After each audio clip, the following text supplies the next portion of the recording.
Despite everything that happened, Team Fortress 2 endured them all thanks to the unyielding community, and as with any community, they too would make content for their favorite IP, while most go for making items, maps, or entire movies that aren't political psyops. Some rare cases went for original creations, or OCs for short, either for the artistic vision of a headcanon, or it's because they've gone schizophrenic from thousands of days without a major update, which I'm not going to judge. However, I'm going to list off some of the well-known ones and maybe do some judging on the side. One more thing before we begin. I will not count pure text fan fiction material. Someone else already did that, and I think it would be for the best if I stick to stuff people know about. With that out of the way, not to be confused with mercenaries, but with some modifications to accommodate whatever story is being told. TF2 freaks, or Gmod monsters, are bizarre creatures with incredible abilities. These lads all have unique backstories. Some were granted powers because of circumstances, some are minions of others, some have multiple origins, some arrive from another place, and some are simply built differently. I recommend checking it out yourself. It's like a trip to the past. There's even a dedicated wiki made to preserve what was made. It's pretty good. Of course, as with any internet fads, the freaks had also faded into obscurity. Content creators either have moved on or retired, and most of the internet considered the freaks a dead internet fad. Sure, there are still some who stick around, but most of the newcomers, safe to say, are not very good at what they're doing. A preferable fate than that of Monster School. But anyway, next up on the list. If we live, you all get paid double! The Civilian, also known as the Hunted or the VIP, is a playable class in Team Fortress Classic, and Enemy Team Fortress. Hold up, he's a canon character. How does he belong here? Well, young viewer, canonically speaking, he's dead. And the closest he's got to appearing is via a bobblehead, so I'm counting him as a Fanon character. The model itself looks pretty nice, but there's not much use for him in Fanon content, which is fair. Two cases on top of my head are the Magnificent 9 series and Emesis Blue. Rip and tear! The Deathmatch Mercenary is a nameless playable class made for a TF2 mod. TF2 Classic, but then Team Deathmatch got cut. So now they reside in Open Fortress. There are two variants that I'm familiar with. The bulky kind that doesn't seem to talk, and the slim one that makes pop culture references. In other words, potentially autistic. Team Deathmatch, Team Deathmatch, Team Deathmatch. It's not confirmed, but I'm pretty sure that these models fooled MatPat and the other guy into thinking that TF2 has Team Deathmatch.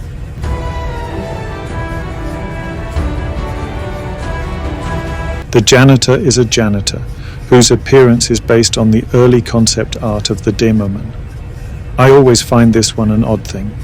The team already had a janitor. Her name is Miss Pauling. So this edition is redundant.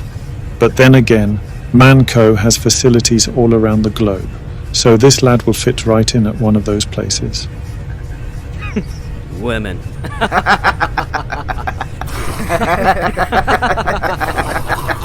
Back when TF2 had a developer team, there were plans to make female equivalents for the classes because they thought it would be cool.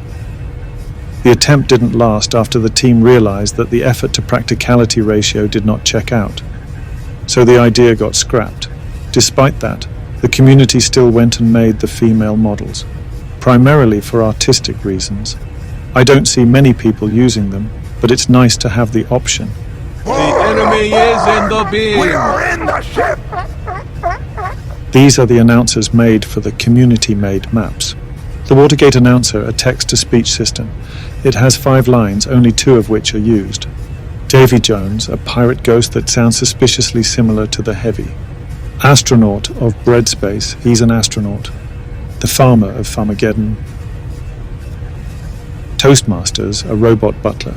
Made with both magic and science, Dr. Doom will be proud. Freakin' huge and big in size, scientist with gigantism rays.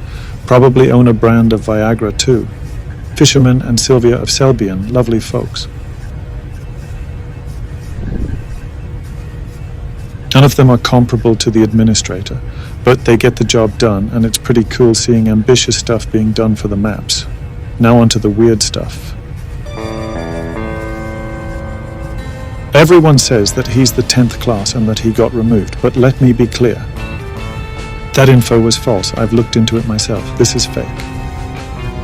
Madcap is simply a cosmetic, one so badly put together that Valve outright rejected it. Then years later, someone polished it up, then tried to gaslight the community into believing that he was always a thing. Here's the equivalent of Prunsel or Gargle Simpsons for the TF2 community. Now that's a fight I want to see.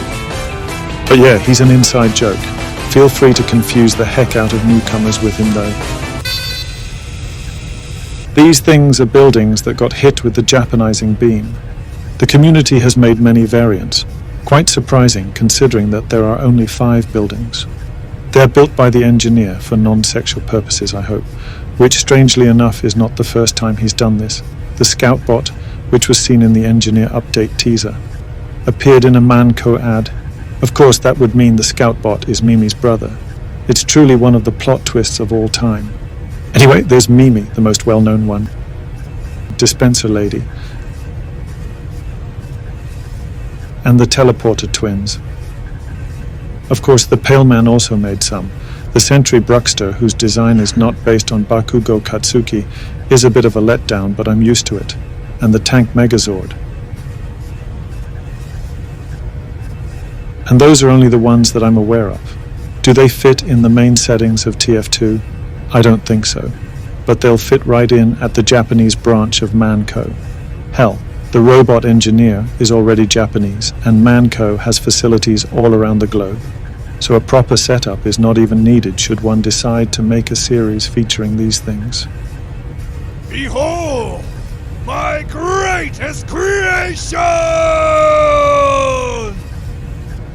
The Train God is an entity in Train Saw Laser, who bring havoc with train saws and laser beams. The map itself was part of the 2012 April Fool's Game Day. According to the map publicity blurb, not much is known about the Train God. Other than that, it was worshipped by a suicidal cult, who are also referred to as hippies, which is quite a culture shock. I did not know that hippies meant crazy weirdos that I don't like. But anyway, it has 3 minions. Choo-Choo the Train Shark, their nickname is probably Bruce, Pastor Kilgore, the biblically accurate saw blade, known in Japan as Lord Explosion Murder, and Lucy in the sky with lasers, who shoots lasers. Outside of that event, you can find a radio frequency to contact the Train God at Moss Rock, a radio station capable of mind control. And if I'm not mistaken, you can also find a sandwich encircled by trains in the same location, meaning that someone used the frequency.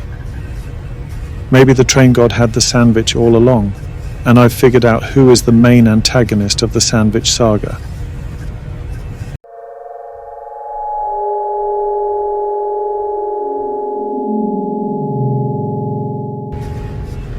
Not to be confused with the Observer cult, the Observer is an entity that first appeared in Graveyard. It is later removed without elaboration. While there are no images of the Observer, I distinctly remember seeing a pair of white eyes inside one of the cars when the map first came out. Disembodied eyes looking at things are a very normal thing for Scream Fortress, so the fact that this particular pair of eyes got removed is very strange. People say that it could be Herobrine, which sounds weird, but it's surprisingly plausible. Notch plays TF2, often enough for the developers to create a special hat for him. So Herobrine coming to TF2 is understandable. So what is he doing here? I think that he got bored from having no opposition, so he sneaked out to go find Notch and a few others who would regularly remove him. What he discovered greatly saddened him. Times have changed, out with the old and in with the new, and the Notch he knew no longer exists, mentally speaking. So to honor the memory of his brother, and deal with his sad mad, he would make a few trips to TF2 to observe the strange occurrences in the average TF2 match, most likely getting a good chuckle and encountering Senior Pelo in the process. Of course, these trips wouldn't last. To ensure that Mojang and Microsoft won't file a lawsuit, Herobrine must accept using an alias and getting removed by the Janitor, who does the weekly maintenance at the end of his trip, to which I think he is used to. As for the honorary mentions, we have Rock 005. It's an official asset and is not a character, but it has a fan club and a fan-made origin story, so I thought it was worth a mention. Also, not a character, we have the respawn machine, a contraption that made respawning possible. Very popular in the realm of headcanon, and is especially important in Spy's Disguise and Emesis Blue. Someone made TF2 in Roblox. It's called Typical Colors. I'd recommend looking into this on your own. It's not a one-on-one remake, a lot of liberty is present. The little things that are included in the maps, like the Among Us of Crasher, Spinning Cat of Atoll, Germa of Sandcastle, and signatures of the map creators on various maps. Baxi the bootleg horseman of Bonesaw, gun-wielding ghosts of Terror and Erebus, and mobster skeletons of Spineyard. Lovely stuff. Lovely renditions of the other eyeball monsters, made according to what Medic said in the comics. I don't know who made these, but safe to say they're pretty obscure, and would probably remain so. And that is all the fan-made TF2 characters that I'm aware of. Am I forgetting someone, or has the community made more of this stuff? Let me know in the comments.